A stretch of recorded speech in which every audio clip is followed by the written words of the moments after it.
Seja muito bem-vindo e bem-vinda ao podcast da BHH. As novidades da hematologia, hemoterapia e terapia celular, você ouve a seguir no nosso episódio do Hemoplay Podcast. Olá a todos, estamos aqui para mais um podcast do Hemo em Família da BHH e hoje nós vamos abordar um tema extenso que é como transfundir a pessoa com talassemia dependente de transfusão. Meu nome é Sandra Logeto, eu sou hematologista pediatra, trabalho no grupo GSH, Banco de Sangue de São Paulo, e sou membro do Comitê de Hematologia e Hemoterapia Pediátrica da ABHH. Eu convido as nossas participantes, que hoje nós estamos mesclando na hematologia com a hemoterapia, porque essa associação é fundamental para o sucesso do tratamento. Eu gostaria que cada uma se apresentasse. Laila. Boa tarde a todos, meu nome é Laila Soares, eu sou hematologista e hemoterapeuta, eu trabalho no grupo GSH também, como hemoterapeuta e também no ambulatório de talassemias, e eu também sou hemoterapeuta aqui da Unifesp do Hospital São Paulo. Estou aqui com essa honra de estar aqui com essas três lendas da hemoterapia. Bom, então eu sou Mônica Veríssimo, eu sou hematologista hemoterapeuta pediátrica, trabalho no Centro Infantil Boldrini, faço parte do Comitê de Hematologia e Hemoterapia da BHH e também faço assessoria técnica do Ministério da Saúde na área das talassemias. Então realmente uma honra estar aqui dividindo essa mesa com vocês. Eu estou muito feliz por estar aqui. Obrigada. Eu sou a Carla Finado, sou médica hematologista e hemoterapeuta, sou coordenadora da imunohematologia da Fundação ProSangue e também diretora de relações externas da Fundação. Eu sou membro do Comitê de Hemoterapia da BHH e também do programa Sangue Jovem da BHH e eu estou muito contente de estar aqui com vocês. Demais. Muito obrigada, é uma honra. Obrigada. Nós que agradecemos. Com certeza, muito boa essa parceria, né? E como estamos em família, a gente já vai discutir algumas coisas que a gente acha que é muito interessante, para que vocês entendam a transfusão na talassemia. Então eu vou fazer agora a nossa rodada, né, Laila, para a gente fazer a pergunta para as hematologistas, e eu vou começar perguntando para você, doutora Sandra. O que é a talassemia dependente de transfusão e por que a transfusão regular é essencial para esses pacientes? Obrigada pela pergunta. Então, a talassemia dependente de transfusão é aquela doença onde a pessoa nasce, ela não consegue produzir a hemoglobina de forma correta, como vocês podem ver em outros vídeos, outros podcasts que nós já gravamos explicando isso em detalhes. Mas, resumidamente, então aquela pessoa ela nasce com a doença, talassemia, ela tem 2 genes, um herdado da mãe e um herdado do pai, que causam a talassemia, então de modo que a hemoglobina dela não é eficaz e ela tem uma anemia crônica. E por que é essencial transfundir? Porque essa pessoa, como ela não consegue produzir a hemoglobina normal, ela fica com uma anemia grave, e essa anemia grave ela pode ser incompatível com a vida, ou se não é um nível de hemoglobina tão baixo, ela pode conseguir sobreviver, mas com uma qualidade de vida muito ruim, interferindo no crescimento, causando problemas cardíacos no futuro, dando uma série de complicações que a falta de oxigênio faz nessas pessoas. Lembrando só que quem carrega oxigênio no nosso corpo é a hemoglobina. Se eu tenho hemoglobina baixa, eu tenho pouco oxigênio. Perfeito. Muito obrigada. Obrigada. Vou puxar a segunda pergunta aqui para a doutora Mônica. Então, quando que a gente indica o início da transfusão regular nesses pacientes com talassemia, doutora? Então, é importante que a gente faça o diagnóstico, como a Sandra falou, eles têm talassemia, eles podem ser dependentes de transfusão ou não dependentes de transfusão. Antigamente a gente falava talassemia maior ou talassemia intermediária. A maior era quando eles já pequenininhos começavam a transfundir, e a gente vai falar quando começar, e a intermediária, em geral, eles começaram a transfundir depois de 2 anos de idade, em muitos deles na vida adulta.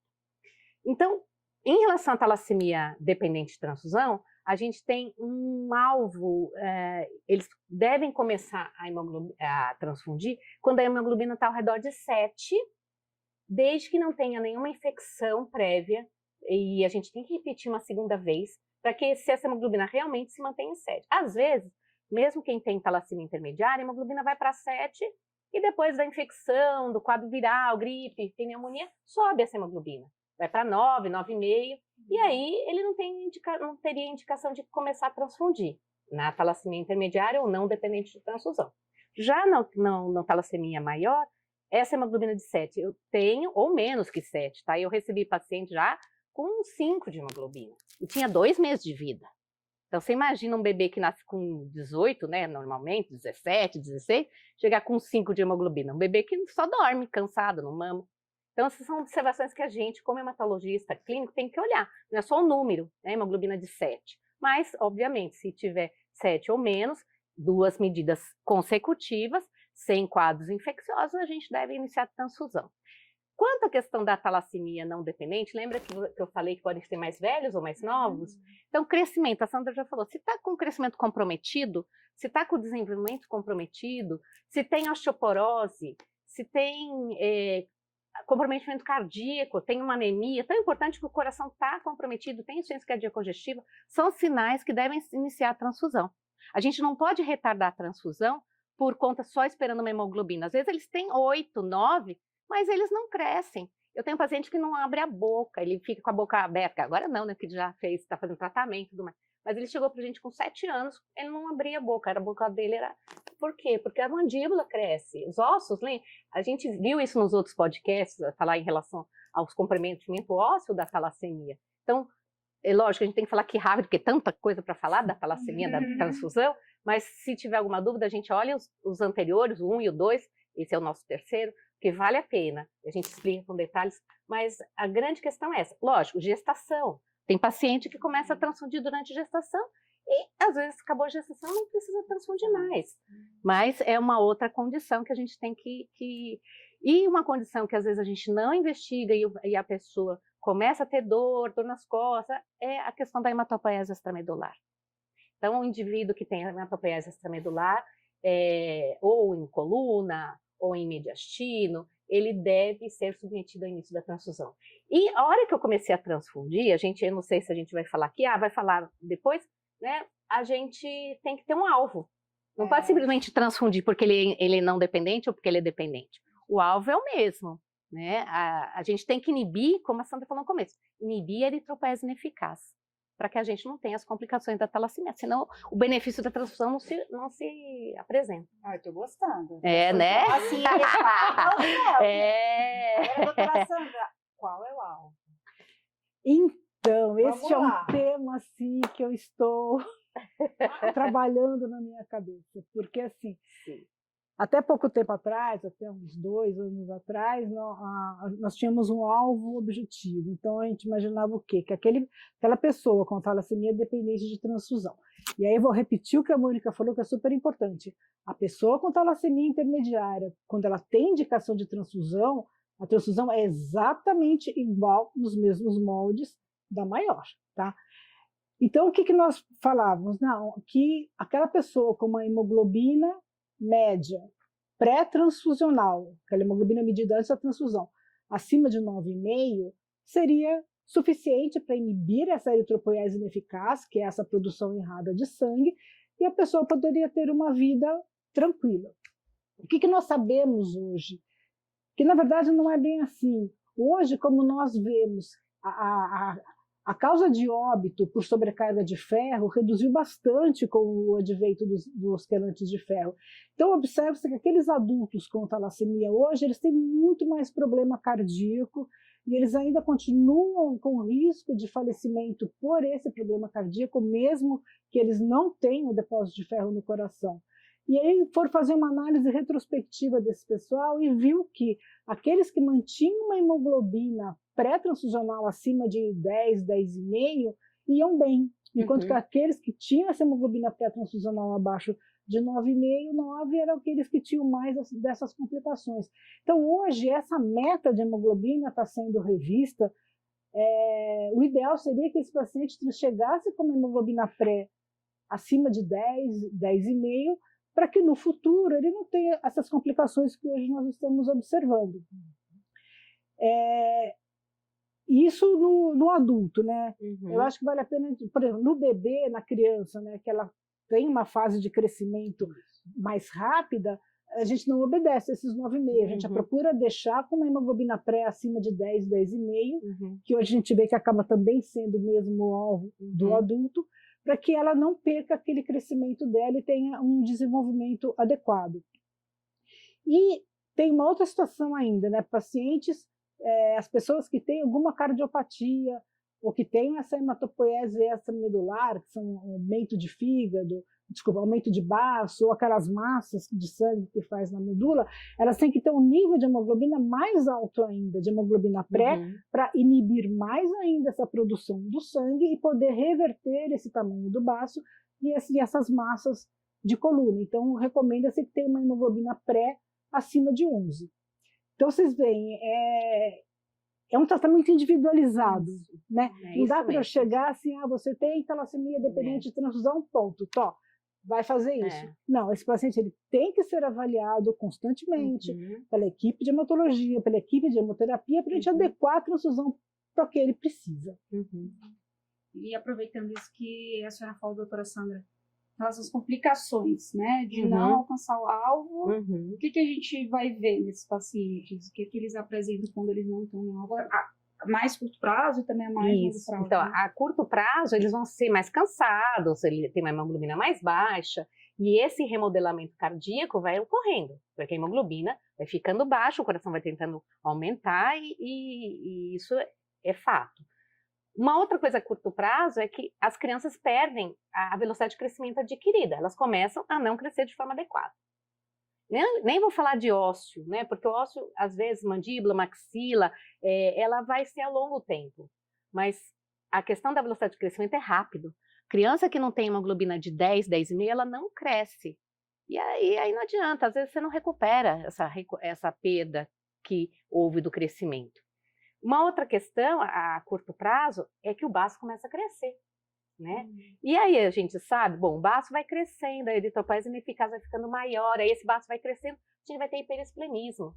É aquele indivíduo que vai ter glóbulo branco baixo, plaqueta baixa, anemia, pior ainda, e ele tem um baço grande. E aí a gente sabe, os pacientes também, quando eles têm um baço grande, tudo é mais difícil. Para correr, para andar, para fazer esporte, né? E o rendimento transfusional é ruim, vocês vão falar disso melhor, mas é muito difícil. Então, a curto prazo, eu acho que essas são as considerações. Mas a longo prazo, a gente vai somando a questão da absorção intestinal, que ela não é inibida, então a gente vai também tendo uma piora do ferro, a questão da parte relacionada ao coração, que a Sandra tão bem mencionou, esse coração vai ficando grande, e vai faltando oxigênio. Então, o indivíduo está cansado. Ele recebe transfusão, ele pode até ser aluminizado, né? Ele tem reação transfusional, só que ele não tem inibição da eritropoiesia ineficaz. Isso é muito ruim, porque ele só tem, ao longo do tempo, ele só vai ter entre aspas, não vai ter os benefícios plenos da transfusão. É isso que a gente quer. Então, eu acho muito legal esse podcast, a gente trocar experiências, porque é isso. Transfusão tem que ser individualizada para cada paciente. O momento dele é diferente ao longo da vida.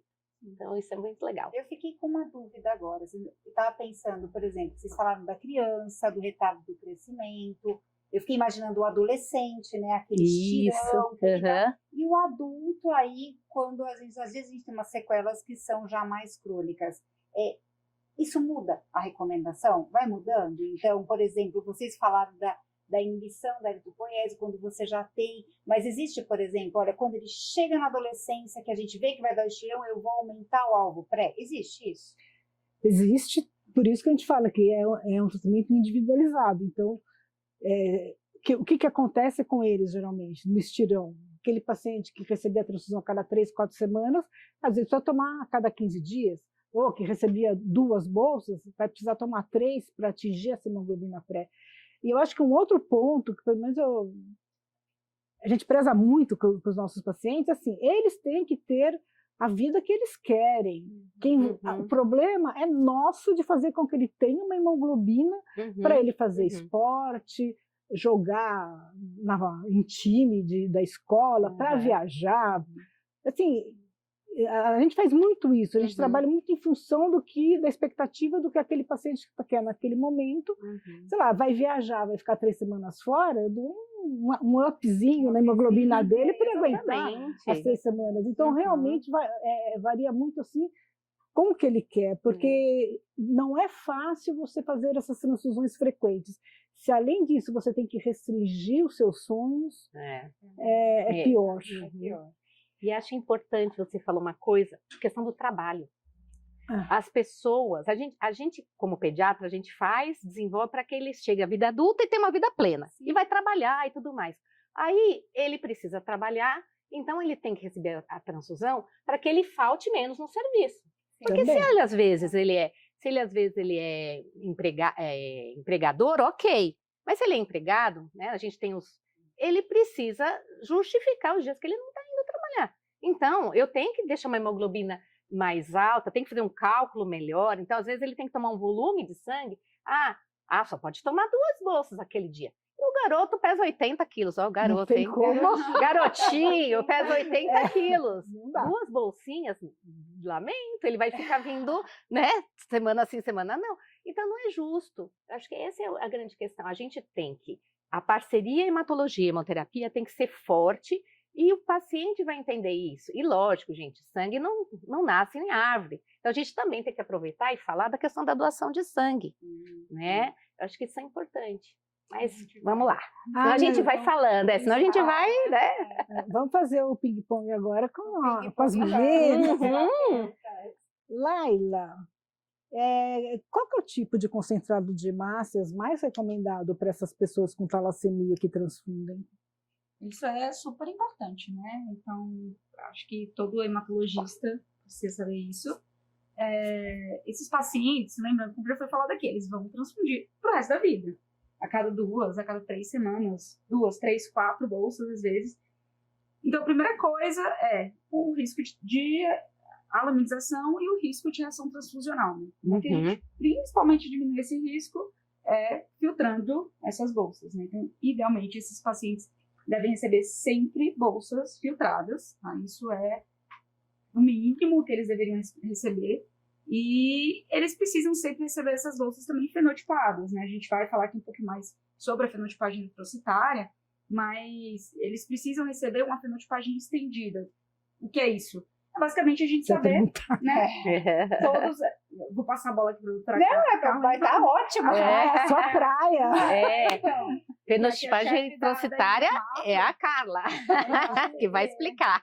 Continua, doutora Carla. Então, por que a gente tem que fazer a fenotipagem estendida? É isso mesmo. A gente, quando pensa, isso é muito legal quando a gente fala para as pessoas. Elas pensam no grupo sanguíneo, ela fala, eu sei, tem o ABO e o RH, tá lindo, maravilhoso. Na verdade, a gente tem 48 grupos sanguíneos. E são todos os pacientes que precisam ter a transfusão compatibilizada para os 48? Nenhum. Para todos esses, não. Mas existem aqueles que são muito importantes. Que quando eu recebo diferente do que eu tenho, eu vou formar uma defesa, que é um anticorpo. E quem são os pacientes que mais formam essas defesas, os anticorpos? São os pacientes que recebem transfusão regularmente. Então, a gente costuma brincar que os pacientes que convivem com talassemia ou com doença falciforme, para o banco de sangue, eles são muito especiais, porque a bolsa deles é diferente das outras, porque eles precisam receber, como a doutora falou, uma bolsa filtrada. E isso é muito importante, tanto que a gente sabe dos benefícios na redução das taxas de reação transfusional, e em outros benefícios que a gente sabe que tem, principalmente no sistema imunológico dos pacientes, mas também uma bolsa que seja compatível para os grupos sanguíneos, que são os que mais têm chance de formar essas defesas, que são os anticorpos, que a gente chama de imunização. Então, o paciente que convive com talassemia, ele tem que ter o fenótipo estendido determinado. Poxa vida, eu não tenho. Aí a gente vai falar do Projeto Chiara. O Projeto Chiara é se vocês não têm, vocês entrem em contato com a BHH, falam, eu quero participar do Projeto Chiara, que a gente faz a carteirinha.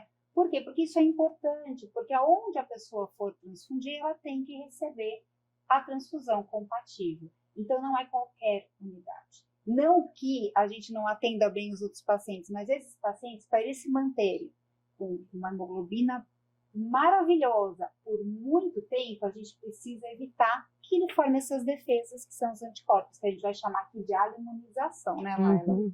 E é muito importante também que a gente perceber que quanto mais cedo isso for feito, melhor para o paciente, né?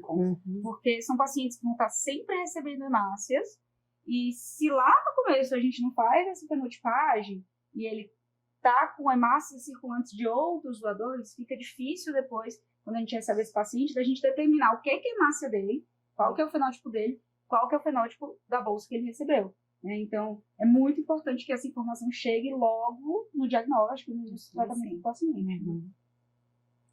E aí eu acho que essa questão, né, de chegar logo, tem o projeto Chiara que vai ajudar nisso, mas quais são os outros, assim, Carla, assim, doutora Carla, minha colega, minha amiga.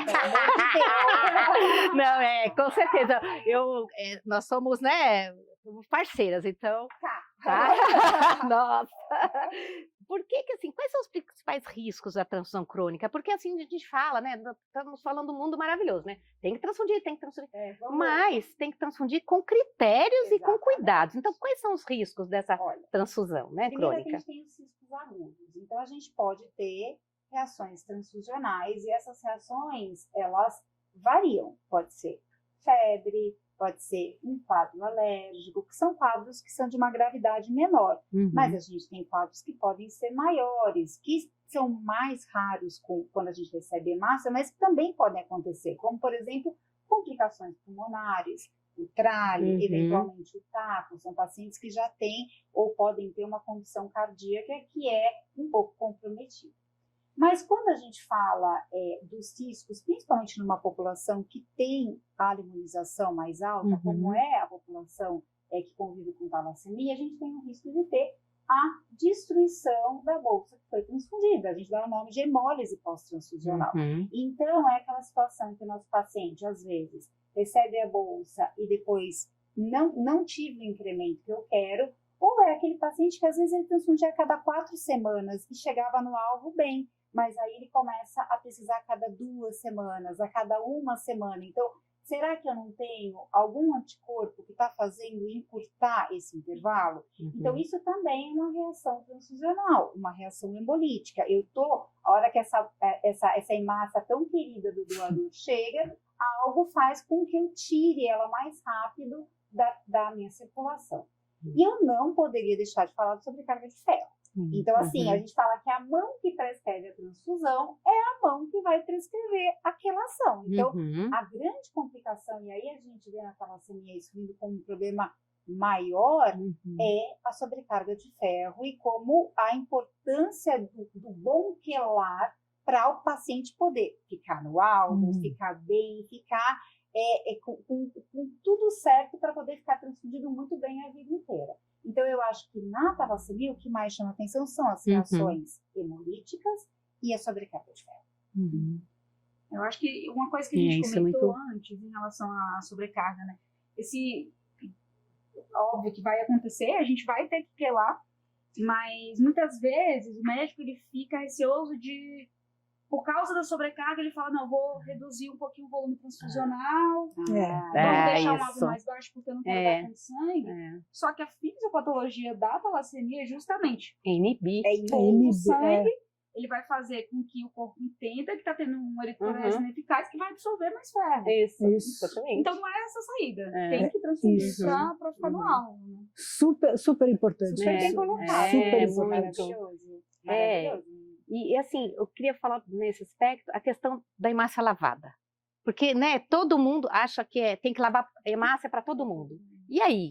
É muito legal, porque quando abre a requisição de transfusão, aí tem lá assim, hemácia irradiada, lavada, filtrada e fenotipada. Aí a pessoa fala assim, se eu marcar tudo, vai ser ótimo para o meu paciente. Só que, na verdade, não é, né, Laila?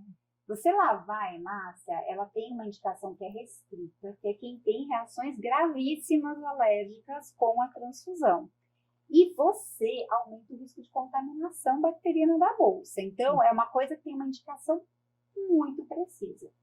Irradiar é reservado para os pacientes que estão imunocomprometidos. Uhum. Então, a gente sempre fala, gente, para a doença falciforme e para a talassemia são 2 Fs, filtrado e fenotipado. Isso. Vai tirar 10 na prova quem é residente, 10 na vida quem é paciente. Paciente, exija os 2 Fs, filtrado e fenotipado. Ajude o prescritor, não é verdade? É isso mesmo. É isso. Fora que tem um incremento que não é tão bom, né? Quando lava, ela fica menorzinha, a gente perde massa, o paciente não incrementa você também. precisa de mais bolsas Não para... é que nem roupa, fica bonita depois de lavar. Não. Então, a roupa chinesa, você comprou, sai da máquina. Olha, é verdade. Deixa eu perguntar então para a Laila, já que a gente está falando disso, como que o serviço de hemoterapia ele pode atuar para prevenir a imunização, para prevenir esses eventos adversos, as transfusões, em conjunto assim, com a gente, com o paciente? Sim. Eu acho que existem vários mecanismos aí de defesa, né, de minimização de risco. O primeiro é, realmente, assim, se tiver como, a gente sabe que, principalmente nos serviços públicos, nem sempre a gente tem como, filtrar essa hemácia para estocagem, né? Então, infelizmente... Explica o que é para estocagem. É filtrar essa hemácia assim que o doador coletou a hemácia. Então, foi coletada, foi lá para o laboratório para ser processada, já tem que ser filtrada, e depois ela é guardada na geladeira já filtrada, né? Então, esse seria o ideal. A gente sabe que, infelizmente, a gente não tem isso disponível em todos os serviços, principalmente serviços públicos, né? Mas seria o ideal. Segunda coisa, é a gente conhecer nossos pacientes, saber o histórico transfusional desses pacientes, né? Saber se ele já teve uma reação prévia, se não teve. Então, o paciente que já teve uma reação, a gente fica mais de olho, né? Se ele vai ter próximas reações, a gente monitora. A gente faz antistamínica, a gente faz alguma medicação antialérgica, às vezes antes das transfusões, né? Porque é um paciente que a gente sabidamente ele tem reação alérgica, ele se coça, ele fica com alguma reação mais leve, né? O que mais, doutora Carla? Eu acho que uma coisa que é importante é justamente a gente ter a agenda do nosso paciente. Sim. Então, Uhum. a gente está falando de uma parceria e isso é muito importante. Quando a gente consegue receber, olha, nessa semana as pessoas tais vão transfundir. Uhum. Se é ou se tem uma composição de grupo sanguíneo que é mais difícil, eu consigo chamar os doadores. Exatamente. Então, lembra que tem um doador no bastidor, que eles têm o tipo de vocês, então eles vêm. Uhum. Então, se eu sei, por exemplo, que o Joãozinho tem um fenótipo difícil, ele vai vir na sexta-feira, eu já vou ligar na segunda-feira pedindo para os doadores dele virem para doar. Quando isso chega de sopetão, chega aquela coisa que é ruim, não tem bolsa para você. Você volta semana que vem, você volta. Exatamente. E aí, assim, a pessoa programou, ela deixou as atividades dela, cancelou. Então, eu acho que uma das formas é justamente compartilhar os pacientes que vão para que o banco de sangue possa chamar os doadores compatíveis. Gente, eles ficam felicíssimos quando eles vêm. Os doadores ficam com um sorriso daqui a aqui, eu sou um herói. E é para ser mesmo. Então, a gente consegue deixar isso mais pronto para não ter cancelamento. Eu acho que é importante. Que a gente, assim, a questão nós estamos falando de Brasil, né? Então, imagina alguém que saiu lá do interior da sua cidade, ficou 20 horas viajando, aí ele chega lá no banco de sangue, não tem sangue para você. Ele vai voltar? Quando? Né? Se não tem sangue agora, ele vai ter que ficar esperando, ele vai deixar de trabalhar, ou a mãe vai deixar de trabalhar. Então, assim, eu concordo que a gente tem que, com você, que a gente precisa ter uma harmonia, a gente tem que ter um agendamento, tem que se conversar, porque senão é isso. O paciente, e vocês que estão aí nos assistindo, também cobrem isso, né? Assim, fala do seu serviço, olha, às vezes a pessoa nem se tocou disso, e você fala, olha, eu estou voltando daqui 4 semanas, não esquece de mim, não, eu estou voltando daqui 3 semanas, não esquece de mim. Porque aí é para isso, né? A gente está fazendo esse podcast para essa integração é fundamental até para você atingir a hemoglobina pré. Porque o paciente chegou hoje, a hemoglobina pré está 10, mas não tem bolsa. Ele vai conseguir dali a 2 semanas, a pré pode estar 8. Então, e aí você não consegue inibir essa produção de sangue errado por uma falta de comunicação. Então isso é fundamental, essa integração. Por isso que a gente está aqui, para mostrar que a gente tem que trabalhar junto. Exatamente. Não tem como. Tem uma paciente paciente lá no centro, que a gente fica o mês inteiro coletando bolsa para ela, para ter um fenótipo muito difícil. Então, ela tem uma gaveta dentro do refrigerador, no raminho dela, porque é uma paciente que precisa regularmente, então a gente vai convocando os doadores e revezando por isso. Por que a gente tem isso? Porque alguém nos avisou que ela vai voltar no dia tal, no dia tal, no dia tal. E aí, toda vez que ela vem, tem a bolsinha dela, umas 4 bolsas prontas para ela. Isso é importante. Adulta, 4 bolsas. Então, assim, nossa, eu tô batendo na tecla isso, gente, porque a Laila falou, você falou, a Sandra, a gente tem que tratar o paciente buscando a hemoglobina-alvo que a gente quer e mantendo a qualidade de vida dele. Se ele, tá bom, ele vai tomar 3 e vai vir daqui 3 semanas. Se ele pode tomar 4 e vir daqui 3 semanas e meia, não é melhor para ele? É melhor. Então, pra todo mundo. ele chegou com 11 hoje. Então eu vou mandar ele voltar semana que vem, porque ele chegou com 11. Gente, damos um pouquinho menos de sangue. Sim. Então, assim, a individualização é tão importante, né? Porque a gente tem que olhar o paciente como um todo, né? Hoje é muito forte, muito importante, tem que ser instalado, é um programa de transfusão focado no paciente, né? Então a BHH tem forte esse princípio, a pediatria está começando a entrar, mas especificamente na talassemia, não, porque qual que é o objetivo desse projeto, né? Você transfundir esse paciente o mínimo possível e tentar recuperar essa anemia dele, se possível, de outras maneiras, para não tomar tanto sangue. Só que na talassemia é o contrário. Eu não posso pensar que com uma reposição de ferro, que nunca deve ser feito, ou um ácido fólico, seja lá o que for, eu vou minimizar as transfusões dele. Então, especificamente nessa nossa população de talassemia, esse projeto não se aplica. Tá? Então, acho que isso é importante lembrar, porque às vezes chama PBM, não vamos transfundir, aí esquece que eu estou lidando com uma pessoa com talassemia que precisa dessas 4 bolsas. Porque na hora que chega a requisição, se você vai para aqueles cortes normais, isso não se aplica para essa situação. Nem se aplica para outras situações de hemoglobinopatia. Então, é um universo à parte. A gente atende aquilo que está sendo requisitado. Por quê? Porque tem um outro objetivo aquela transfusão. O PBM ele funciona muito bem para pacientes sem hemoglobinopatia. Então, é um outro. É como se fosse, eu sempre falo para os pacientes isso, quando você vai no McDonald's, você não pede seu cheeseburger sem cebola, e não vem um bilhete especial para você, é a mesma coisa a bolsa do paciente com talassemia, doença falciforme. É o Big Mac especial para você. Que realmente é especial. E por isso que esses alvos do BBM não se aplicam de maneira alguma a essa situação. Vamos comparar o que hoje fazemos no SUS e no serviço privado? Nossa, vamos comparar, vamos bater bola aí, né? Vamos bater bola. Dois SUS, exatamente.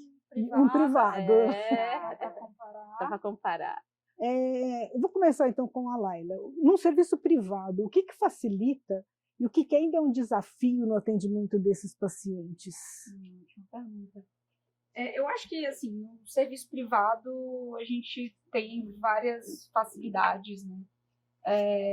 Vou aqui falar mais da realidade do nosso serviço, que é o que a gente vê, que também tem um núcleo de talassemia muito, muito grande, então a gente está acostumado a lidar com esses pacientes.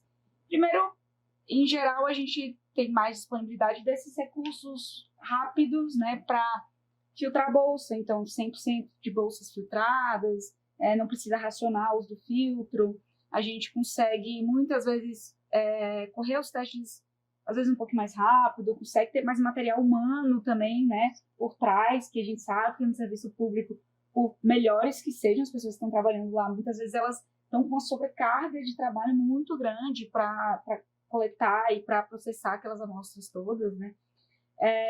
Acho que essa questão de, muitas vezes, os serviços privados, eles, num âmbito geral, eles terem uma quantidade menor de população para atender, né, também, né, que os grandes hemocentros aqui de São Paulo, eles têm uma abrangência diária de número de pacientes gigantesca, então precisa mesmo priorizar para quem vai mandar sangue, para o sangue que vai ter ali na emergência, que às vezes falta mais no público do que no privado, mas falta nos dois, né, então A gente precisa doar sangue, a gente precisa incentivar a doação, né? Então, acho que tem essa facilidade mesmo desse recurso, né? Muitas vezes também a gente vê, né, que o nível acadêmico dos pacientes, eu acho que ajuda, né? O nível de instrução mesmo, formal, de educação formal, porque o paciente que ele tem uma educação formal melhor, ele consegue se empoderar melhor, né?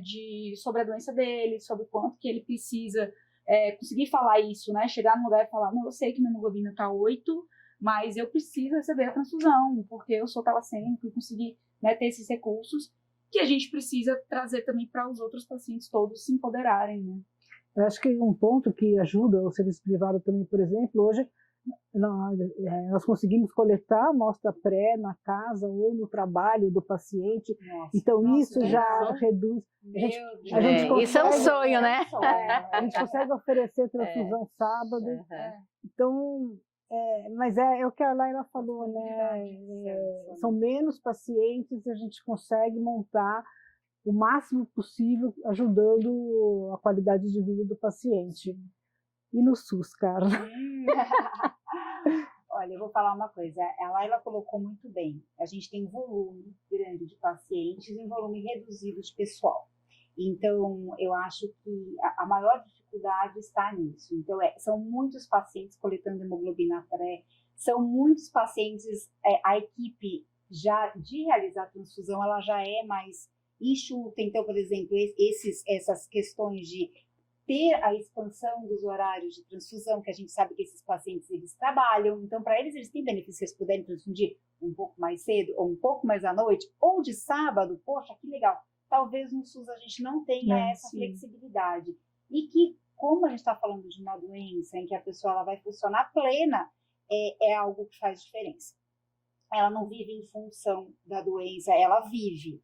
E aí a gente deveria ter essa flexibilidade. Então, isso é um ponto. A Laila falou uma outra coisa, que é a questão também do empoderamento do paciente. Então, quando a gente fala de um grande hemocentro, você vai estar acompanhado de uma equipe que vai saber todas as particularidades da transfusão e vai atender. Quando a gente começa a ir para centros que são menores, aí a questão do fenótipo, do dado do fenótipo, talvez seja mais difícil de ser resgatado. E daí a importância disso está na ponta da língua do paciente. Então, de saber, o filtrado fenotipado, ele é o mote que a gente brinca, que passa para a gente, mas também passa para vocês.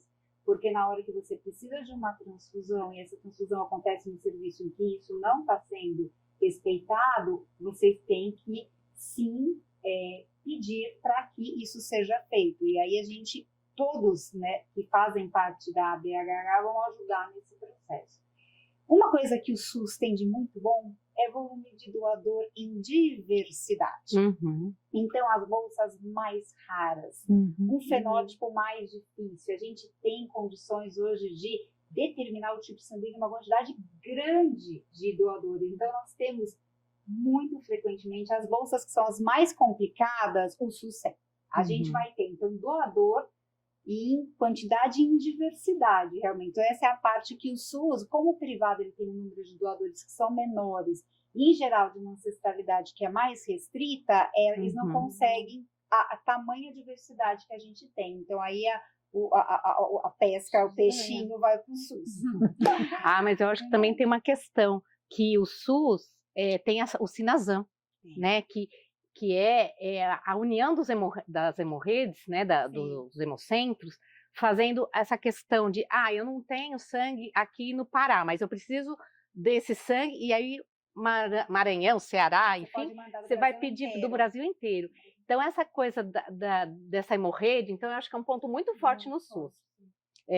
Porque é isso, você trabalhar junto, todo mundo trabalha junto, a capacitação, né? Cada vez mais eles estão buscando a capacitação dentro das hemorredes, dos hemocentros. E eu vou. A gente não pede bolsa para fundação. Quantas vezes? E a gente já passou a nossa bolsa viaja. Viaja. A gente recebe de avião também. Exatamente. Então, são E, viajantes. assim, o meu hospital é filantrópico, mas como o nosso centro tem muito paciente, a gente procura colher à noite, a gente colhe depois do serviço, ou logo cedinho, transfunde de sábado, transfunde de domingo. Por quê? Porque nós não somos só um banco de sangue, a gente tem um hospital, né? O Centro Infantil Boldrini é um hospital, com enfermaria, enfim, com ambulatório. Então, a gente consegue, dessa forma, humanizar o SUS. Porque é um hospital pediátrico, né? Então, a humanização, um hospital hemato-oncológico, então, essa humanização é importante. Mas eu acho que a gente tem muito a caminhar no SUS e não consigo imaginar trabalhar separado serviço privado e serviço público. Acho que a hemoterapia do país tem que se trabalhar junto, né? A BHH tem um papel imenso nisso, nessa construção, né, porque as políticas públicas elas vão atingir tanto o serviço privado quanto o serviço público, porque a melhoria do cuidado passa por tudo isso, né, passa por a gente trabalhar juntos. Então, eu não posso deixar de falar que eu acho que o papel da BH também é esse, né, fazer essa interlocução entre o público e o privado, e a gente... Eu sempre falo, assim, o paciente, aonde ele estiver, com o fenótipo que ele estiver, exatamente, ele é um paciente de todo mundo, ele não é um paciente do privado ou do SUS. Quem tiver, vai atender, e isso é uma coisa que tem que ser cada vez mais estimulado. O paciente é de todo mundo. Na hora que eu tenho um paciente, eu tenho um tipo sanguíneo, uma bolsa, ele vira de todo mundo. Quem tiver vai atender da melhor forma possível. E o doador também. E o doador ele é de todo mundo. Ninguém, a gente não chipa doador. O doador é livre pra E assim, o que o doador quer é o princípio do altruísmo. Ele quer que vá pra quem precisa a bolsa dele. Então, eu acho que e a BHH tem realmente esse papel de fazer a solda, né, entre os dois universos. É um só sangue. Né? É um só sangue. E a Coordenação Geral de Sangue e Hemoderivados do Ministério trabalha junto também. Né? Então, acho que é isso aí. Trabalhamos para todo mundo para ter o melhor. Eu acho que a gente já comentou aqui, mas na prática, como que tem que funcionar essa parceria ideal entre a hematologia e a hemoterapia para o cuidado dessa pessoa com talassemia? Eu falo que eu puxo saco do meu povo da hematologia lá, que eles são maravilhosos. A gente trabalha muito junto. Então, assim, hoje, o exemplo que a gente tem na fundação, a gente recebe deles semanalmente a lista da semana seguinte dos pacientes que estão em transfusão. Então, a gente consegue programar para a bolsa estar leucodepletada, fenótipo compatível para esses pacientes. A gente tem um grupo, que é um grupo de WhatsApp, que todas as vezes que o incremento não está satisfatório, tem qualquer problema com o paciente, ou a gente também estranha alguma coisa, a gente troca figurinhas e repete as investigações que a gente tem que fazer e dá a devolutiva. Eu acho que hoje eu não vejo como fazer hemoterapia sem ter esse contato que a gente tem hoje com o pessoal da hematologia. E a gente consegue avisar, por exemplo, olha, a gente só conseguiu 4 ou às vezes 3 bolsas. Vocês querem manter a data da transfusão? Porque às vezes são fenótipos. Não, a gente vai manter. Exatamente. Está no alvo, a gente vai dar menos. Então, é muito individualizado, mas eu acho que são equipes que trabalham muito juntas, principalmente quando a gente tem algo fora do comum. Então, é uma regra, olha, não está rendendo. Estava de 3, passou para 1. Vocês, por favor, vem se apareceu alguma coisa nova, e a gente vai fazer. E da mesma forma, não recebi a agenda. E a gente vai posicionando com relação ao que a gente tem de doador. São complementares. Para mim, a lista dos pacientes, o grupo de WhatsApp e realmente saber com quem que a gente pode discutir as dificuldades que às vezes a gente tem. Mônica? Eu concordo totalmente. Eu acho que assim, não dá para, sabe, isolar. Você não dá para separar o paciente na metade, ó. Metade assim, ó. Esse dia ele está na consulta com o hematologista, esse outro dia ele está na... Não dá. Às vezes ele só consegue vir um dia para fazer, né, o atendimento. Então, é o dia que ele vai atender com o hematologista, é o dia que ele vai passar com o hemoterapeuta, é o dia que, às vezes, uma vez ele passa com o hemoterapeuta e não passa com o hematologista e vice-versa, mas para isso tem que ter uma comunicação muito forte, sabe? Uma troca de ideias, um ouvir de cada um acolhimento, né, das equipes, porque a gente nem falou assim, Mas a equipe também não é só médico, não é só hematologista, hemoterapeuta. Tem que ter uma enfermagem forte, tem que ter um serviço social que se preocupe com as condições do paciente, né? Olha, tem dentista, enfim, tem vários profissionais da multidisciplina, da multiprofissionais que precisam trabalhar junto para melhoria desse cuidado, né? Então, é fundamental. Sim.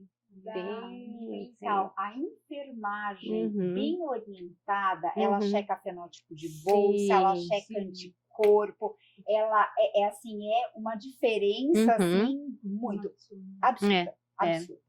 E é isso, então eu acho que é isso, comunicação, uma equipe forte, porque sempre o paciente vai ser beneficiado. Sim. O paciente, ele vira um filho ali do serviço. Ele é de todo mundo, Mas ele tem que ser responsável, não pode ser filho rebelde. Ganha bronca também. Ganha bronca, é total filho, né? Ele não tá em família, então... Ele em família, isso mesmo. Começa a chamar no diminutivo, Oh, meu bebê chegou! A bolsa do Pedrinho. É a pediatra. Pediatra, Assim, é exatamente o que vocês falaram, mas eu vou estender a importância do pessoal da Imunemato, do pessoal que convoca os doadores, porque toda a estrutura do banco de sangue é fundamental e importante, porque se a pessoa,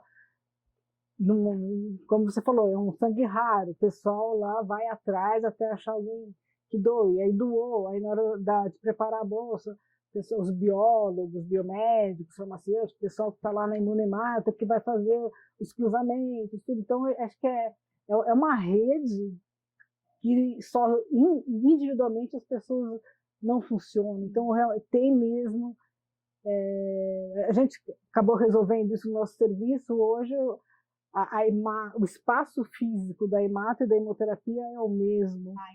Isso é muito bom. Então, assim, não tem nem como, né? A hora que você sai, você encontra a hemoterapia, então está acontecendo isso. Então, essa integração tem que ser seguinte. Então, acho que é isso. A gente tem que ser unido. É isso aí. Amiguinhos entre nós e dos pacientes também, dos familiares. Sim.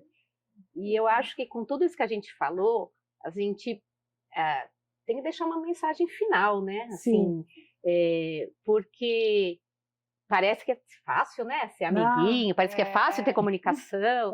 Então, é isso. Que mensagem final cada um de vocês vai deixar para o Hemoplay aí, para o Hemo em Família, né? Olha, a gente... eu tenho uma mensagem que eu acho que eu gosto de falar. O nosso chefe, enquanto hematologistas e hemoterapeutas, ele é o paciente. O paciente é o protagonista. Então, na hora que a gente coloca o paciente como protagonista, a união ela vem. Porque às vezes acontece, não, esse é o meu departamento, esse é o departamento do outro. Não, o paciente é o protagonista. Então, a união ela vem para atender o protagonista. É um privilégio nós podermos hoje estar numa posição de oferecer um cuidado. Então, que a gente nunca perca isso de vista. O primordial, ele é o cuidado. O primordial é aquilo. Todo o resto é resto. E a gente consegue passar por cima quando a gente vê o que a gente quer mais é que o nosso paciente vá viajar, trabalhe, faça tudo o que ele bem entender. Porque a gente está aqui para cuidar. E aí as diferenças, elas têm que sair de cena, né? Exatamente. Eu acho que um ponto importante também é a educação da família e do paciente sobre a talassemia. Eu sempre falo, vocês têm que saber muito mais do que nós sobre a talassemia, porque eles vão poder ajudar a controlar. Porque nós temos muitos pacientes e a pessoa, não, eu sei que eu sou eu e que meu tratamento tem que funcionar assim. Então, isso nos ajuda também. Às vezes, mas doutor, aconteceu, é mesmo, então vamos mudar, não vamos. Então, acho que a educação, o empoderamento das famílias e dos pacientes nos ajuda muito a garantir o sucesso e a adesão do tratamento. Lembra da Merula? Sim. Então, a Merula, quando eu fiz a minha formação de Imunemato, eu estava no Einstein, e a Merula sabia todos os anticorpos que ela tinha.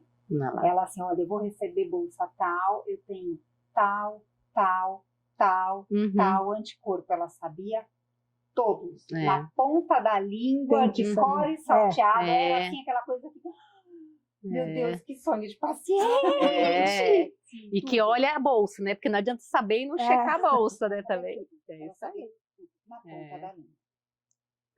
Laila, Eu acho que é isso que vocês falaram. Eu acho que é realmente colocar o paciente no centro, né? Eu acho que isso melhora não só o cuidado dele, mas melhora pra gente. O nosso trabalho fica mais fácil, né? O nosso trabalho fica mais prazeroso mesmo, né? Como equipe, a gente entender o que a gente precisa melhorar, o que aquele paciente precisa, né? E vira mesmo muito gratificante, né? A gente ver esses pacientes indo bem, quando eles são bem cuidados por aqui, quando eles agradecem, quando eles conquistam as coisas e entram hoje mesmo, um dos pacientes está lá, ele na verdade é outro paciente, né? Uma glominopatia também, mas assim, paciente que no colégio vai entrar na faculdade e que gosta de malhar e que gosta de fazer várias coisas, e é uma pessoa normal no fim das contas, né? Tirar ele desse lugar de doente, né? Ele tem uma doença, mas ele tem muitos sonhos, muitas vontades também, né? Acho que a gente tem que se lembrar de se colocar no lugar, né? Não é fácil também estar lá cada 3 semanas, passando o dia inteiro recebendo uma bolsa de sangue. Tem que ir 2 dias antes coletar uma amostra, tem que fazer exame na semana seguinte, tem que passar em consulta, né? Não é fácil, assim, acho que tudo que a gente puder facilitar para a vida dele, realmente... E doutora Mônica? Eu não podia deixar vocês falando tudo isso, mas o paciente, lógico, tem que estar no centro do cuidado. Mas se a gente não tiver a doação de sangue, se a gente não tiver o doador, né, assim, eu fiquei pensando, acho que isso tudo a gente está fazendo, mas está faltando aquela coisa da cidadania. A gente... mais uma vez, aí a família, o paciente, nós, profissionais de saúde, todos nós temos que incentivar a doação de sangue. A gente está com uma falta de doadores. É assim, porque não tem, falta cidadania. As pessoas, pela sua vida corrida, pelas suas dificuldades, por todas essas questões, a doação de sangue deixou de ser algo importante para as pessoas. Então, esse é o meu recado. Vamos resgatar a importância da doação de sangue. Cada um de nós tem que ser um recrutador? Não, tem que ser... cada um de nós tem que ser um recrutador, tem que fazer... Porque, olha, hoje eu tenho um amigo que é O negativo, vou chegar lá para ele, puxa, você pode doar? Mas não é só o negativo, né? Todos os tipos sanguíneos são importantes, porque os pacientes são diversos, né? Então, então essa meu recadinho, assim, que eu veio do coração, assim, que eu acho que falta muito. Batido aqui. É um recado muito importante. Quando não tem sangue, aí o tratamento de todo mundo fica comprometido. Exatamente, é isso aí. Bom, eu estou muito feliz com esse nosso podcast hoje. Acho que a gente percebe que todo mundo aqui é meio apaixonada pelo que faz, né? Isso é muito bom, E então, acho que nós podemos encerrar, agradecemos vocês que nos assistiram até agora, e logo, logo vocês já vão receber o comunicado para o nosso 4º podcast do projeto Emo em Família. Muito obrigada a todos. Muito obrigada, e aproveitem para perguntar. Tchau. Com acesso a muita informação sobre as especialidades e diversos temas pertinentes na voz de quem entende.